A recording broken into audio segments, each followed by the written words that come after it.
Previously on Alan Wake, Alice has been kidnapped. Alan, please help me. Alice? You'll do exactly what I say if you ever want to see your wife again. I can't tell anyone except my agent Barry. Damn it, Barry, they'll kill her! You're my best friend, and I'm worried that you're not right in the head. The ransom is a manuscript I supposedly wrote that's coming true before my eyes. It happened just the way it was on that page. So dark. I have found only a few scattered pages. I want the entire manuscript. The deadline is in 2 days. I found Mr. Wake's pages. Good girl. How the hell did she get her hands on the manuscript anyway? I don't know. She's resourceful. I told you were too hard on her. Listen, I found out all sorts of interesting stuff while I was digging around. Yeah. Mr. Wake, it's Sheriff Breaker. We have an FBI agent here, Agent Nightingale. FBI? He's anxious to see you. You'd better come to the station. Okay, I'll be right over, Sheriff. Let's make this quick, huh? Help you folks? Name's Randolph. I'm the manager. We're looking for Rose. Works as a waitress down at the diner. Rose, sure. Nice girl. Who wants to know? I'm Alan Wake. The writer, huh? I heard on the radio you were visiting. Well, I'll show you her trailer. That Rose, she's a nice girl. Always pays her rent on time. As I was saying, Al, I found all sorts of weird stuff from the local newspaper's archives. This place is crazy. Disappearances, mysterious deaths, urban legends come true, and get this, most of this stuff takes place around Cauldron Lake. Well, you ain't wrong, mister. The Indians thought the lake was a doorway to the underworld. I'm the God-fearing type myself. I don't hold with that sort of thing. Yeah, okay. Anyway, there was an island there owned by a guy called Thomas Zane. Now, some of the articles I found about him make him out to be a famous writer, but I ran a bunch of searches, couldn't find a single thing he wrote. Zane was heavily into diving, so much so that the place came to be called Diver's Isle. But the volcano under the lake erupted in 1970, and Zane went down with the island.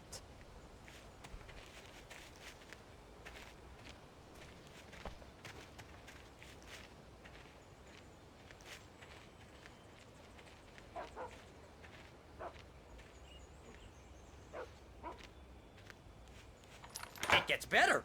A local girl, Barbara Jagger, drowned in Cauldron Lake just a week earlier. They were lovers. Sure, Jagger's a local spook story. The Scratching Hag comes for you in the dark. Childish stuff like that. Anyway, Al, I'm just getting to the best part. All of the articles about this stuff were written by Cynthia Weaver. I asked around, and she's that crazy bag lady you met. What, the lamp lady? She can be a little loopy, but she's not homeless or anything. Yeah, anyway, she knew both Jagger and Zane before they both died, and she had some kind of a breakdown.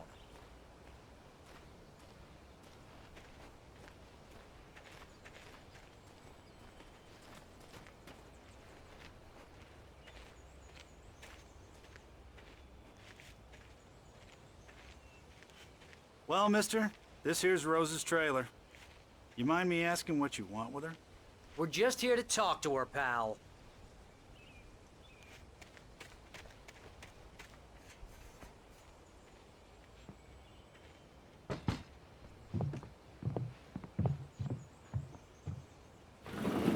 Welcome to...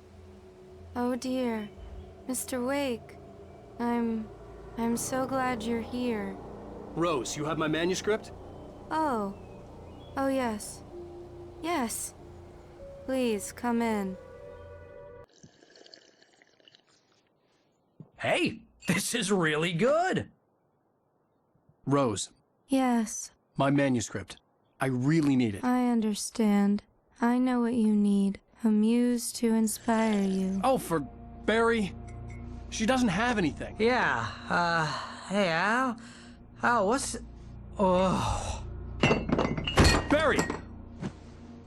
What? What?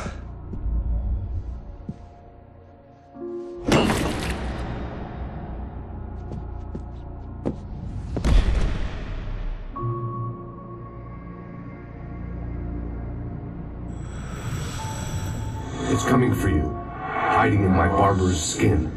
I'm too weak to stop it. You must turn the lights on.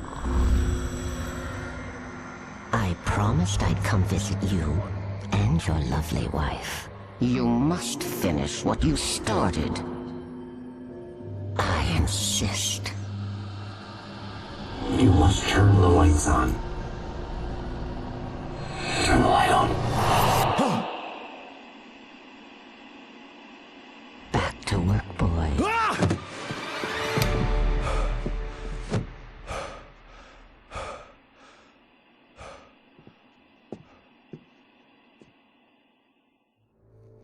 I felt nauseous, hungover. Only anger kept me going. I can't tell reality from dream anymore, but it seems I have an imaginary editor to help me. She's an old woman in a funeral dress. I call her Barbara Jagger. She's very strict. I'm writing faster and faster. My manuscript is being heavily revised. The edits are getting very aggressive, and each day there's less of me and more of her. I hate it, but I know she's right. She promises me I can save Alice this way. She knows more of this than I do. About the complex incantation I'm attempting. About this place. She's worked with another writer under similar circumstances, Thomas Zane. The genre of the story seems to be shifting. It's turning into a horror story. I'm getting close. I can feel it.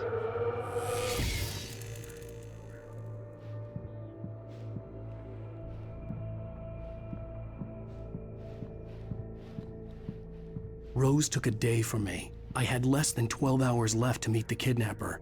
All I could do was get Barry into the car, work something out once I got on the road. Barry was out of it. He was way too heavy to carry. You're right. I deserve more money. I'm so handsome. My gun and flashlight were gone. I'd have to find a way to get Barry into the car as quickly. Mr. Randolph liked Rose. That little smile she had. How she was still sweet when life had tried so hard to make her bitter. It wasn't any of his business what she did in her trailer. But those strangers, the writer and his smart-ass sidekick, it was possible. There was no time to waste.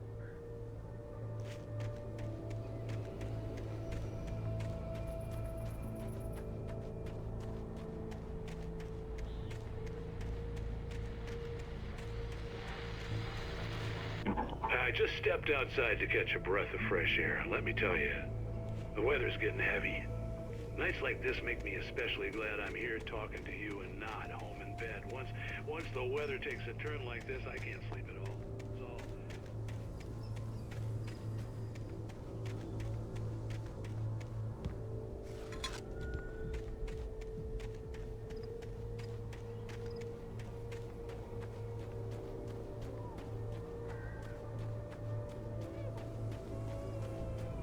Oh, you're gonna get it now.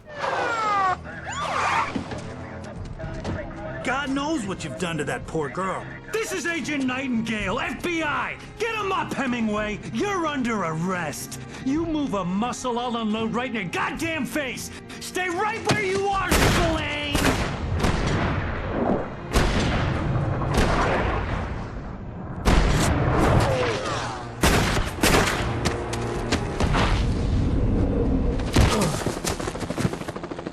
What are you? I'm standing right here, you goddamn maniac!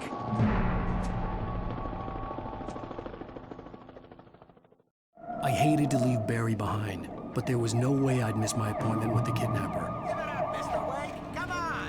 Take it easy on him! Don't let him get away! Move it! Move it! Move it! Let him get away!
on, guys.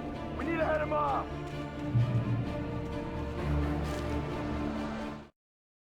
For decades, the darkness that wore Barbara Jagger's skin slept fitfully in the dark place that was its home and prison. It was hungry and in pain.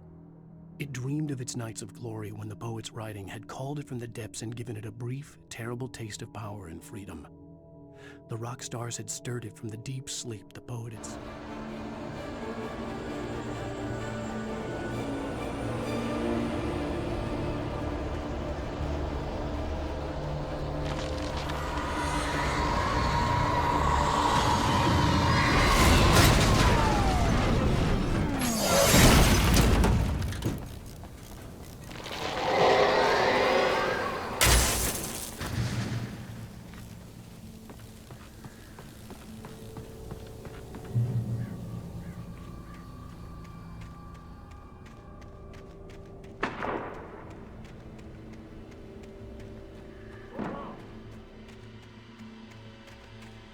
Search the area.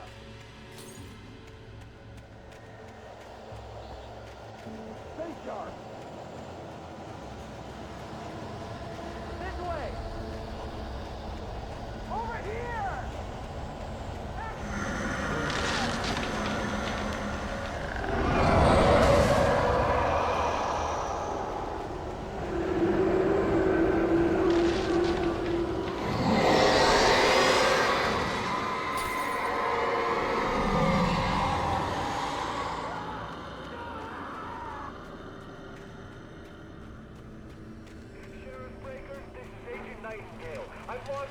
This horror was everywhere I went, circling me. The cops didn't stand a chance. They were after a writer, not a monster.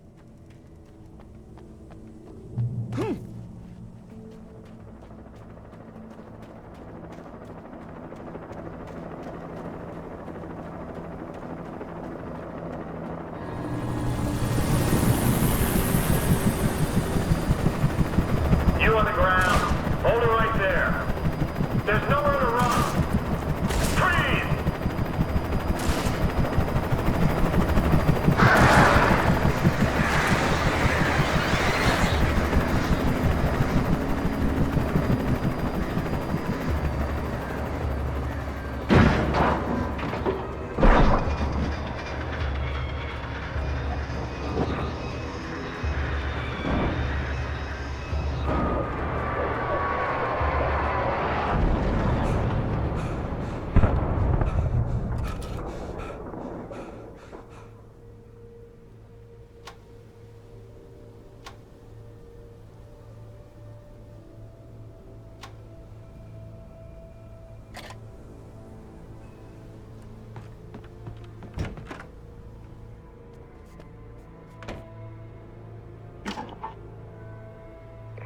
This is James. Mulligan, Thornton, come in. Over.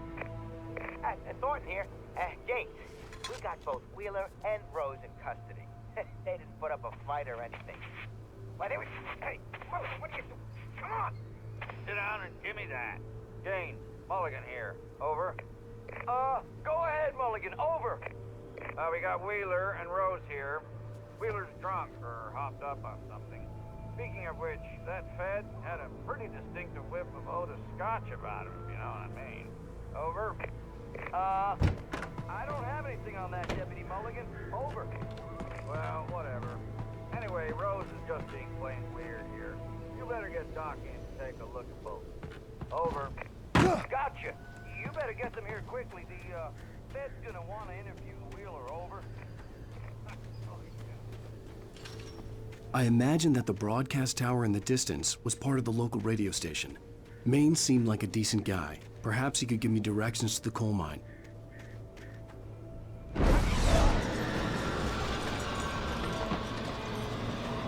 Unnatural shadows clung to the gate. The darkness that was after me was trying to stop me. I wouldn't get through without a light.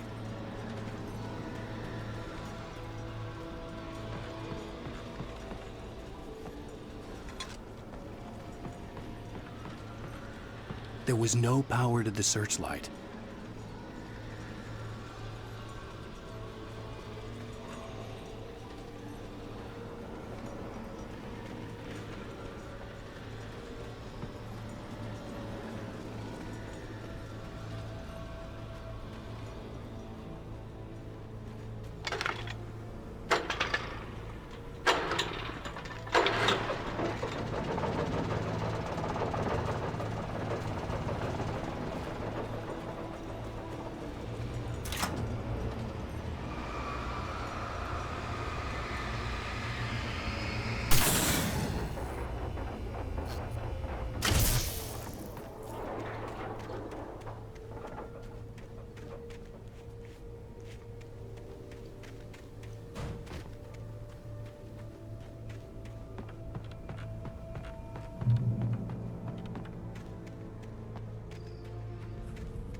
It took me a moment to recognize the flashbang grenades. They were an ideal weapon for my situation. Team 1, come in. Over. Team 1, this is Sheriff Breaker. Report. Over.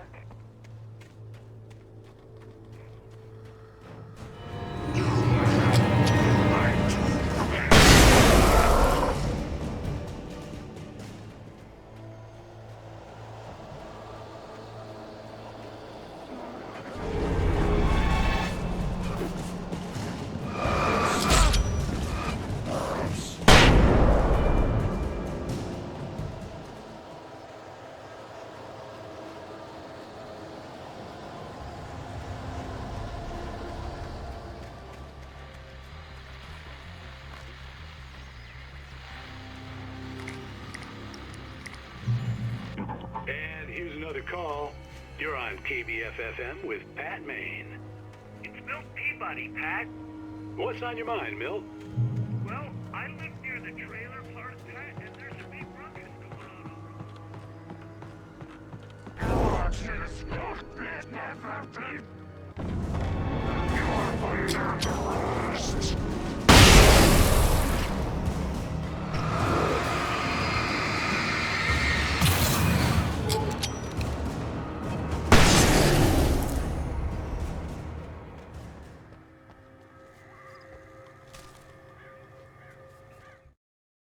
Touched by the dark presence, Rose was lost in a dreamland where everything was drawn in black and gray crayons.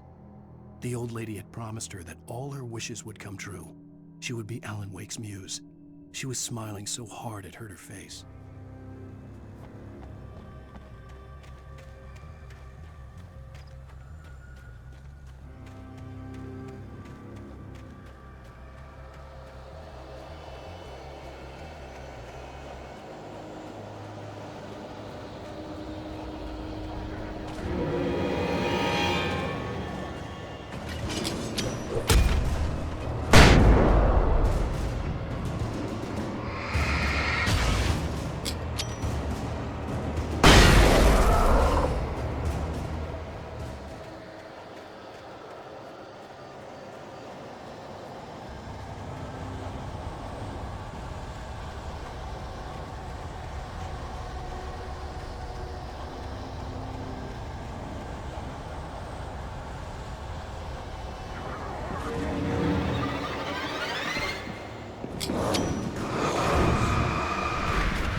I hope Maine could lend me a car to get to the coal mine. It's Lorna Miles. Oh, why, hello, Lorna. What do you have for us?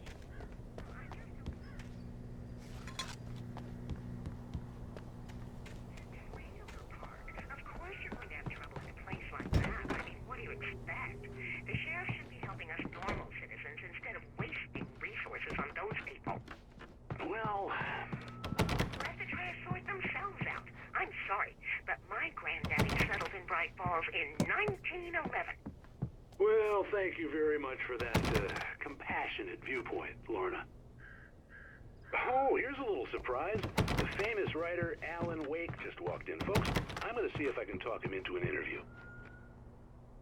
Come on in, Mr. Oh, I'm so glad you could find the time to do this, Mr. Wake.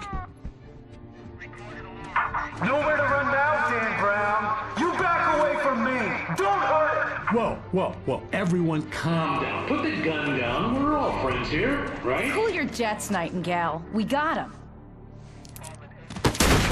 Judas Priest! What the hell's the matter with you? There's a civilian in there.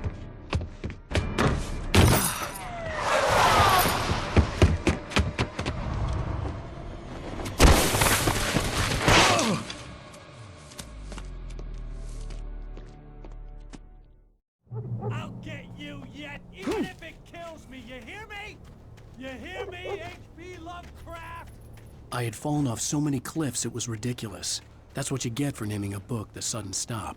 It was probably good I hadn't had the Nightingale stared through the broken studio window into the dark woods. He turned around, started to walk out, but Maine grabbed his arm. "Young man, you almost shot me. You don't shoot off rounds at people like that. What's the matter with you?" I had to tell Maine where I was going. I'd have to lose the cops and find my own way to the mine.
There was no sensible reason for the power company work lights to be here. It was almost as if they...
Sarah trusted her gut, and her gut said Agent Nightingale was an asshole.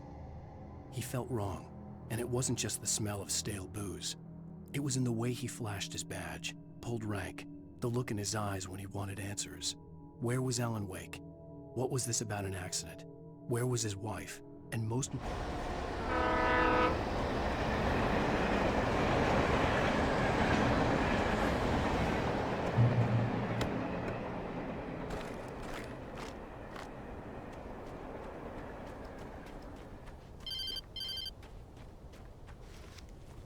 Hello?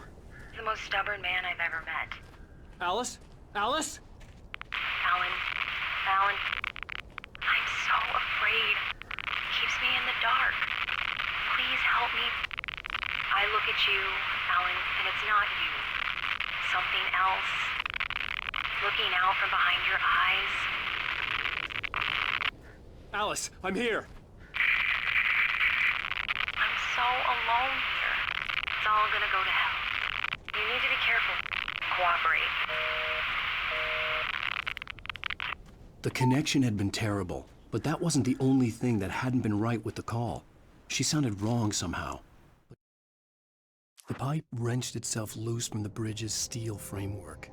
Wrapped in darkness, it floated in midair, twitching. For a moment, I didn't understand what I was looking at. The heavy object lurched at me with impossible force.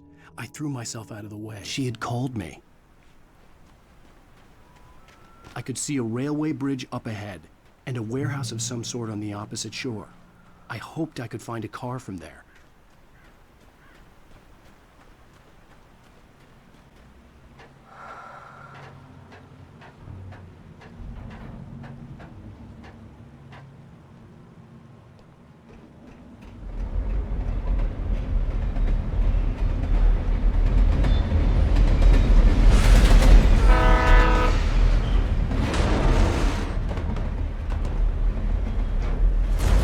That was pursuing me was growing stronger, and it was taking over everything in its path.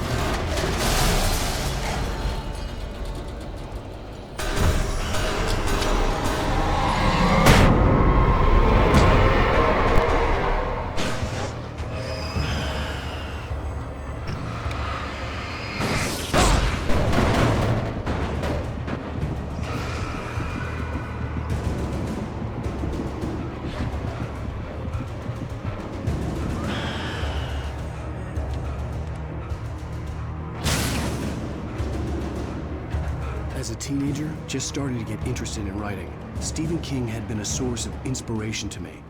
I thought about all the inanimate objects that had come to life in his books.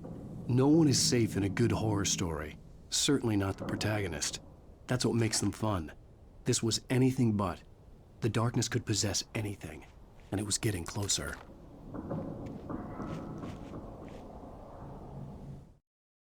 I slammed the door shut right in his smug face.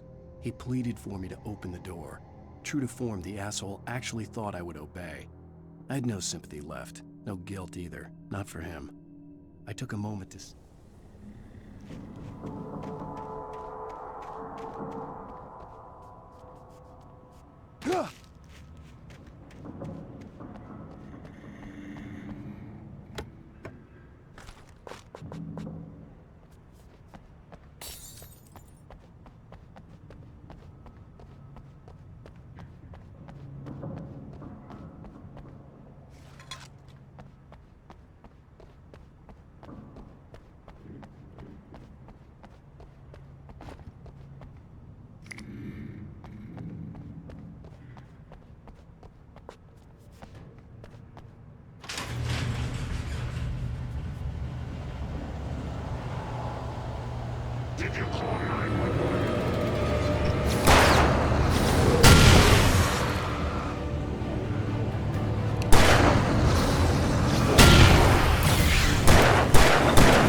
take the facts of our existence for granted, unaware that they are merely a thin veneer of desperate self-delusion covering a vast cosmos of madness and horror. All too often, the stars are right. In Night Springs. The darkness surged towards me, sucking everything loose from the ground into its depths, tugging at my clothes. I saw the flare the kidnapper had dropped and threw myself towards it just as I felt my feet leave the ground. The darkness embraced me with the force of a tornado. Somehow I managed to light the flame. A family occasion.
I had never been this glad to see the sunrise.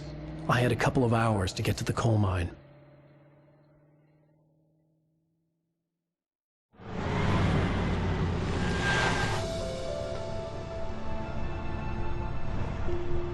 The coal mine wasn't far now.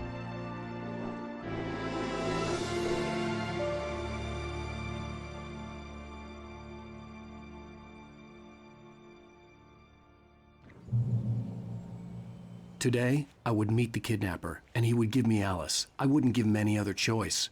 A drowning man will clutch at a straw.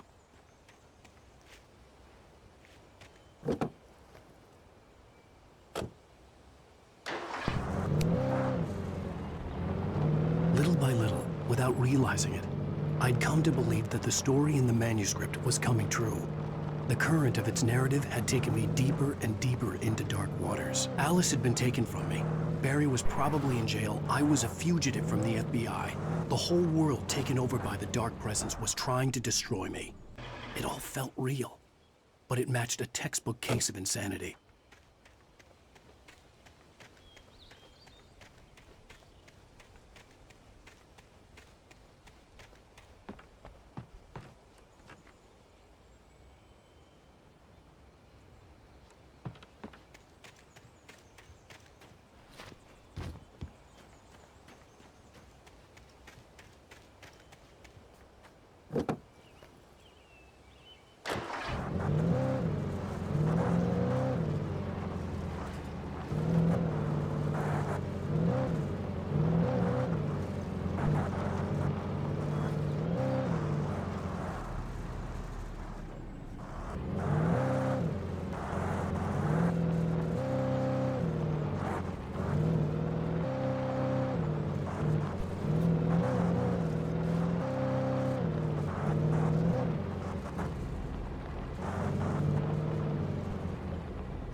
This is Pat Main, and you're listening to KBF-FM. Folks, I want to apologize for kind of abandoning you to that looping music track last night, but I was detained. You see, I encountered a big show.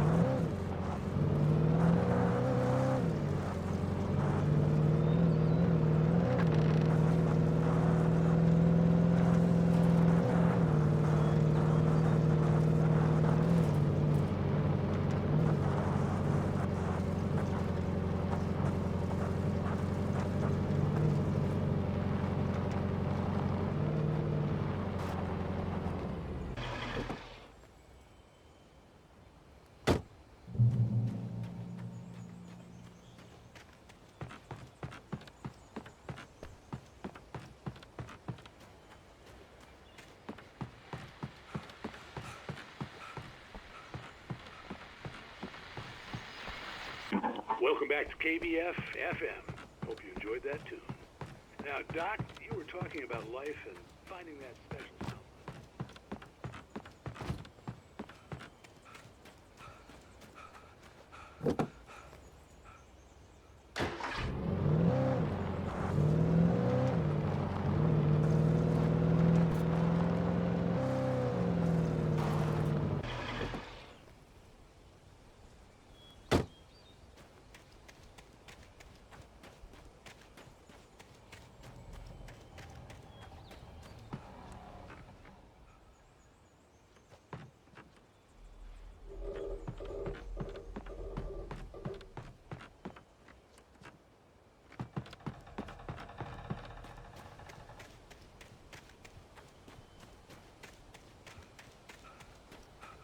someone.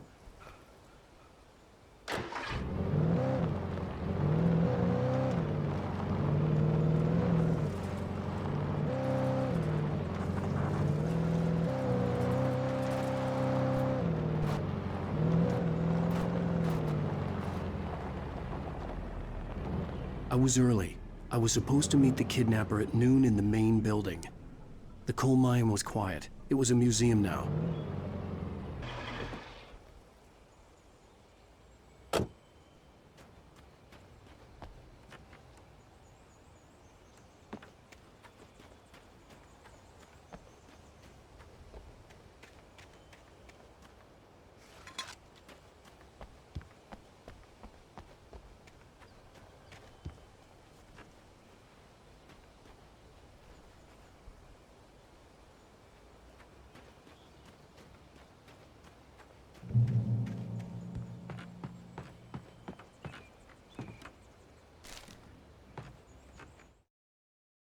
With Nightingale gone and the night wind blowing in through the broken studio window, Maine stared at Sarah. The sheriff looked away. Maine's voice shook with barely controlled anger. That boy's doing more drinking than thinking. I hope you know what you're doing, Sarah. He's got a sickness in his eyes. You take my word.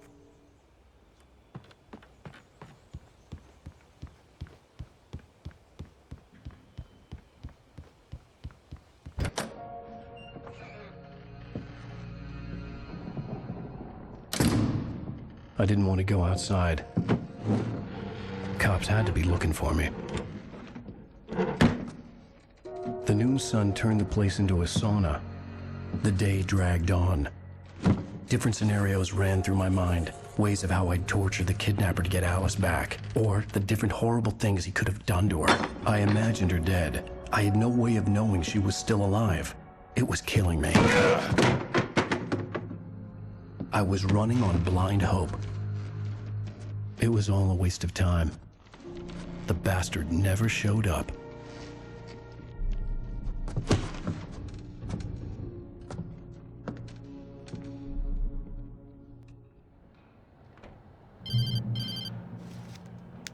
Wake! Where the hell are you? Change of plans. You know where Mirror Peak is? It's a big mountain north of where you are. You follow the path from the mine, you can't miss it. There's a lookout point there. I'll be waiting. I'm through being jerked around by You you. want to see your wife alive? Because if you do, you better watch what you say to me. Do we understand each other? I want to talk to Alice. Yeah, and I want the manuscript. Don't keep me waiting, Wake. Hello? Hello? Ah! I'm gonna kill him. I had to get to Mirror Peak.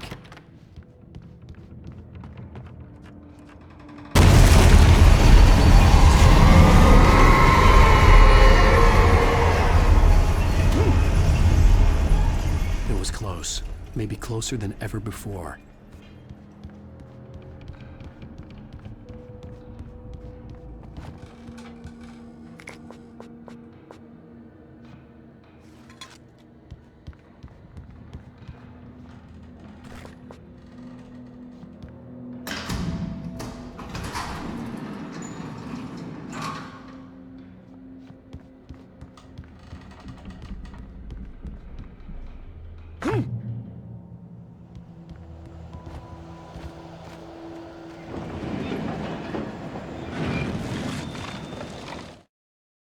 When Thomas Zane fell for Barbara Jagger, it happened fast. She was young, vibrant, and beautiful, full of life. He had never been a very happy man, and without any seeming effort, she had changed all that. Zane felt good for the first time in his life. Everything she did was another piece of a jigsaw puzzle he hadn't even known he'd been missing. And best of all, she made the words flow.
Find a way to avoid electrocution.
Some of the taken retained echoes of their former selves, but these were just the nerve twitches of a dead thing. Nothing remained but a shell covered and filled with darkness. In most cases, these puppets were enough for the purposes of the dark presence. But for anything more elaborate, as with the writer, it was different. It needed his mind.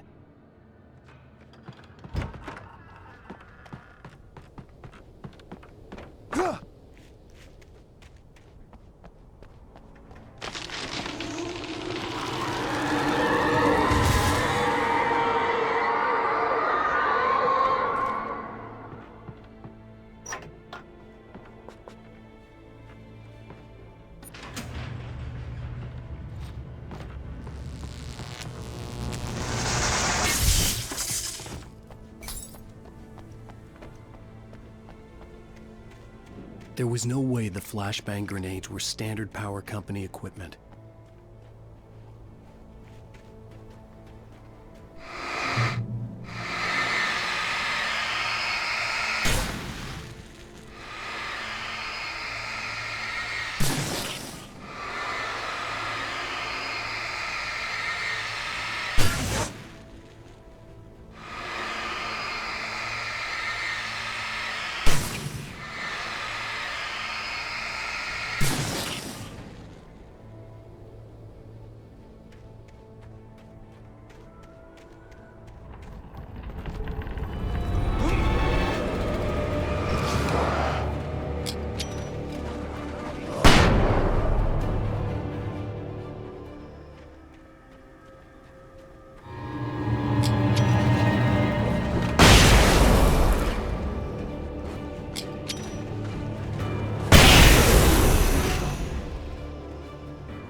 I stared through the bars of the jail cell.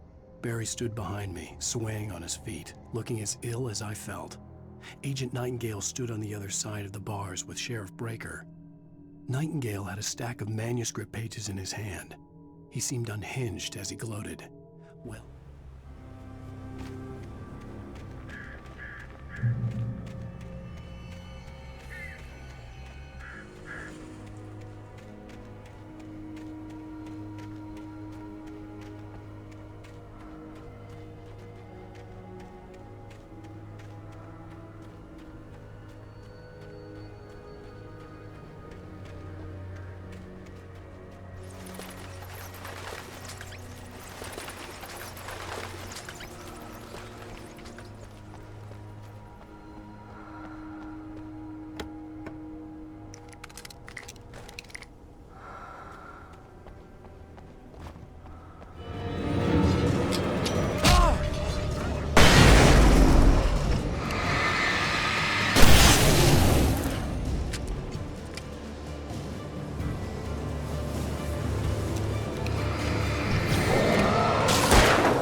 I had no real plan.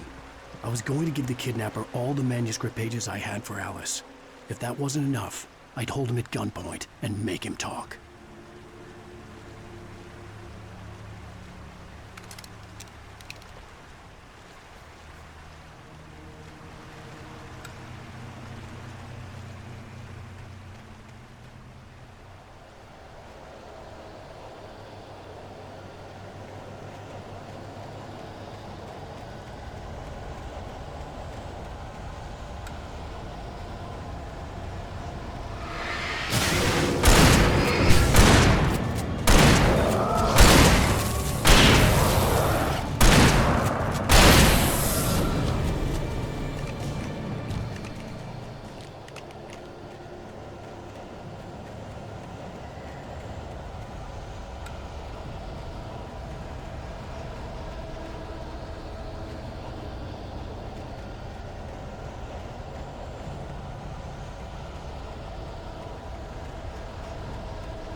The dark presence was moving ahead of me in the same direction I was going. A cold feeling settled itself in the pit of my stomach.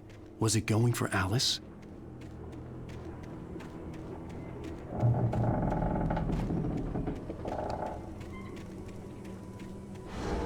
The graveyard shift may cause cancer.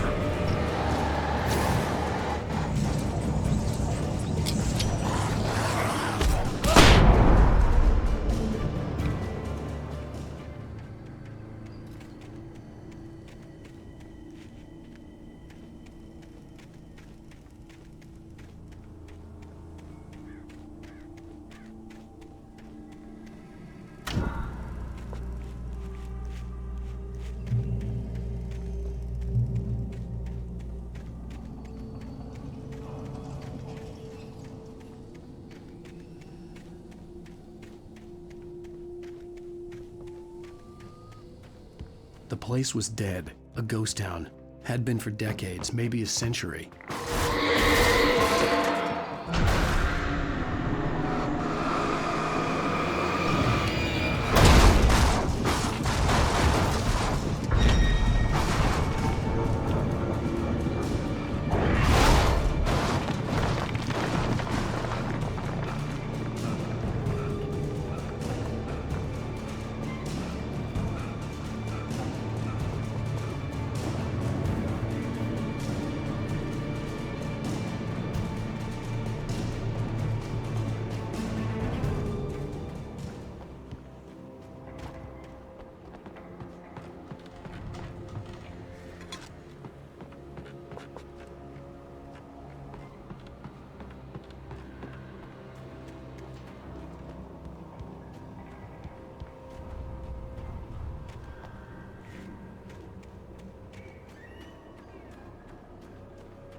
I needed a key for the door.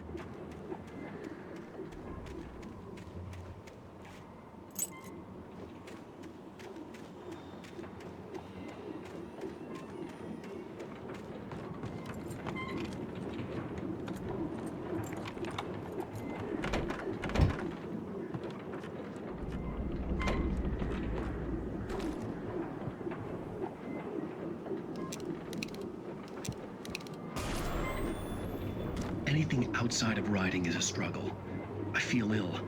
I managed to make my way downstairs. There's a shoebox filled with books and papers by Thomas Zane.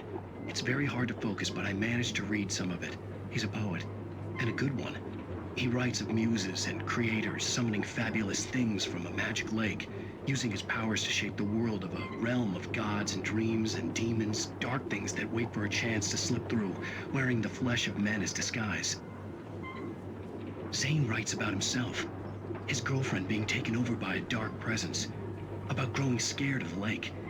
Zane believes it's a mirror to the gaping void of darkness above, where some Lovecraftian presence lurks. I crawl back upstairs. I'll borrow these things for my story. They ring true. They fit.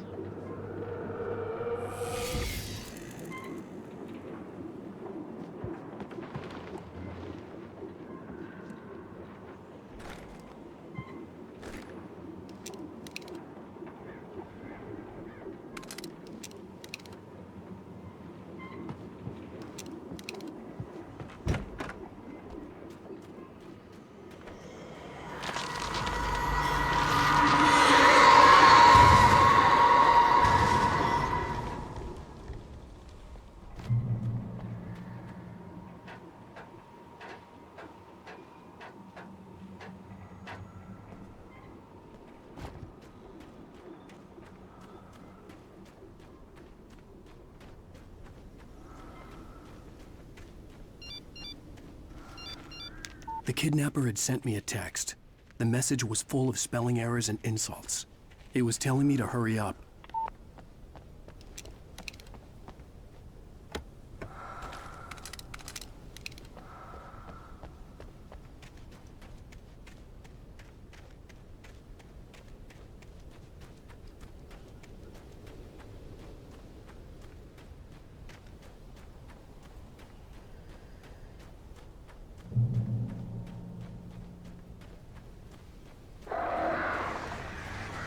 Birds.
Without warning, the headache stabbed at my brain.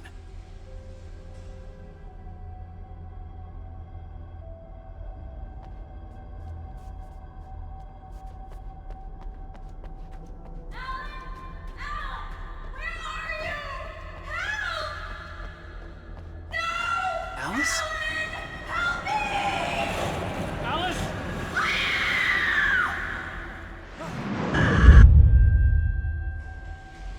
I'm losing it. I gotta get out of here. The hunters were big, thick-set men, confident and at home in the woods. They were feeling good, running on beer, ghost stories, and camaraderie late into the night. It did them no good, as they were taken by the dark presence, sucked deep into a darkness.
I'd have to make my way up this mine shaft in order to go on. Maybe the machinery could help me with that.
Lightning flashed behind the windows of Cauldron Lake Lodge. Tor Anderson laughed and held the steel hammer above his head. Nurse Sinclair was trying to calm him down without success. Tor grinned madly and shouted, "My hammer's up. Here's a friendly poke from Molnir, wench." He brought the hammer down with all his might on Sinclair's head. "We're on a comeback tour, baby."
Another cable car.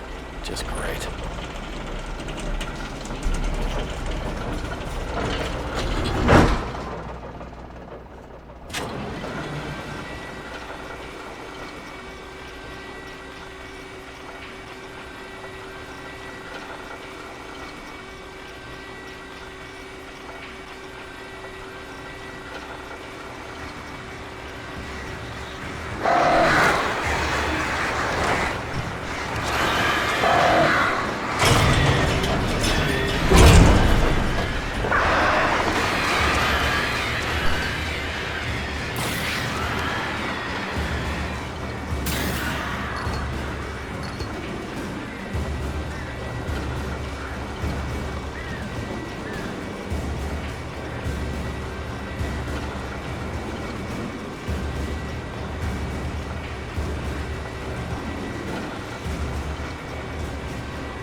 Maud had checked all of Stucky's rental cabins.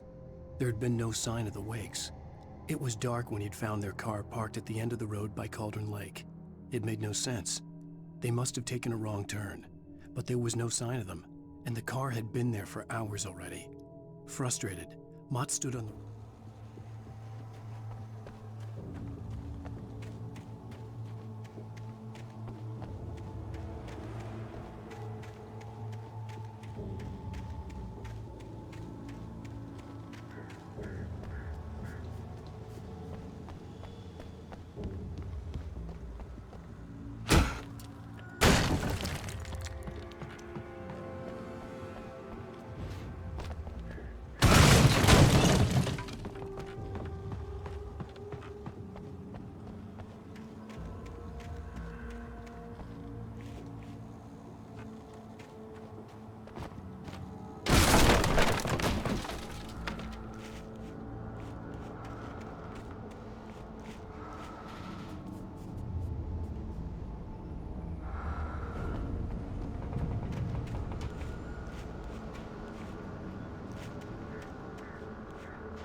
I could see Cauldron Lake. I thought I could make out the spot where the island and the cabin had been.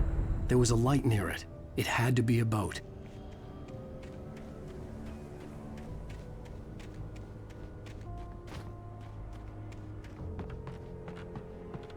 I was close now. I had to get... I tried to hold on to Alice, but her form melted away. I was losing control. Dr. Hartman stood in her place. I wanted to hit him, but my arms were jelly. He smiled. It was a reassuring smile, and I hated him for it. I had to give you a sedative. Don't fight it. You went through another rough fast. I dreaded what I would find.